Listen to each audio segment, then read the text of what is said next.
रमेश बिधूड़ी, नाम तो आपने सुना ही होगा। अरे ये वही हैं जो भाजपा के नेता हैं। ये अक्सर अपने विवादित बयानों के कारण सुर्खियों में रहते हैं। आपको बता दूं कि अभी हाल ही फिलहाल में दिल्ली की मुख्यमंत्री आतिशी पर इन्होंने उनके टाइटल को लेकर बयान दिया था। उसके बाद से काफी ज्यादा सुर्खियां बटोरी थी। उसके पहले इन्होंने बयान दिया था प्रियंका गांधी की जो गालों की तुलना सड़कों से की थी। उस पे तो बवाल ही मच गया था।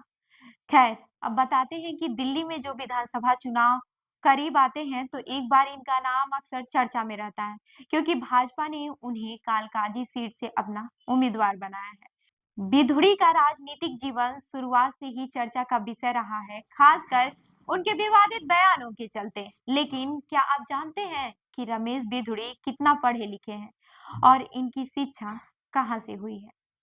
अगर आपको नहीं पता है तो कोई बात नहीं, मैं आपको इस वीडियो में बताऊंगी। तो चलिए अब जान लेते हैं रमेश बिधुड़ी के बारे में। आपको बता दूं कि रमेश बिधुड़ी का जन्म 18 जुलाई 1961 को दिल्ली के तुगलकाबाद गांव में हुआ था। उनका परिवार राष्ट्रीय स्वयंसेवक संघ यानी कि आरएसएस से जुड़ा हुआ था और बिधुड़ी ने अपनी राजनीतिक करियर की शुरुआत छात्र नेता के तौर पर की। दिल्ली विश्वविद्यालय के शहीद भगत सिंह कॉलेज से उन्होंने बीकॉम की डिग्री प्राप्त की। इसके बाद से उन्होंने मेरठ के चौधरी चरण सिंह विश्वविद्यालय से कानूनी यानी कि एलएलबी की डिग्री हासिल की। बिधुड़ी ने कानून की डिग्री पूरा करने के बाद से दिल्ली हाई कोर्ट में वकालत भी शुरू की। हालांकि उनका असल राजनीति में आना उनके छात्र नेता बनने के बाद हुआ। सन 1983 में एबीवीपी के सक्रिय सदस्य के तौर पर उन्होंने अपनी राजनीतिक यात्रा शुरू की और जल्द ही दिल्ली विश्वविद्यालय में छात्र संघ का अहम हिस्सा बन गए। वहीं साल 2003 में बिधुड़ी ने पहली बार दिल्ली विधानसभा चुनाव में अपनी किस्मत आजमाई और तुगलकाबाद से भाजपा के टिकट पर चुनाव लड़ा। चुनाव में उनकी जीत हुई और वह पहली बार विधायक बने। वहीं 2008 में तुगलकाबाद विधानसभा सीट का परिसीमन हुआ, जिसके बाद से नया ओखला विधानसभा क्षेत्र बना। यहाँ से भी उन्होंने चुनाव लड़ा और जीत हासिल की।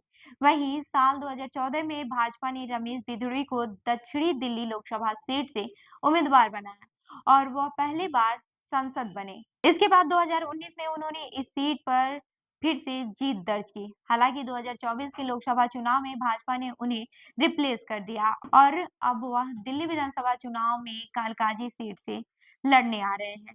वहीं रमेश बिधुड़ी अपने बयानों के लिए हमेशा चर्चा में रहे हैं। एक बार उन्होंने प्रियंका गांधी के बारे में कहा था कि वह उनके गाल जैसी चिकनी सड़क बनाएंगे, जिस पर राजनीतिक हलकों में विवाद हुआ था। बिधुड़ी ने सफाई देते हुए कहा कि उनका बयान लालू यादव के बयान का संदर्भ था, जिसमें उन्होंने हेमा मालिनी के गाल जैसी चिकनी सड़क बनाने की बात कही थी। अभी मैं आगे बताऊंगी रमेश बिधुड़ी के बारे में, लेकिन एक सवाल है कि क्या ये लोग राजनीति करने के लिए कुछ भी कर देते हैं, कुछ भी बोल देते हैं? ये सही है? खैर, आपको बता दूं कि रमेश बिधुड़ी ने दिल्ली के मुख्यमंत्री आतिशी पर भी बयान दिया। एक सभा में उन्होंने कहा था कि आतिशी पहले मार्लेना थी और अब उन्होंने अपना सरनेम बदलकर सिंह रख लिया है।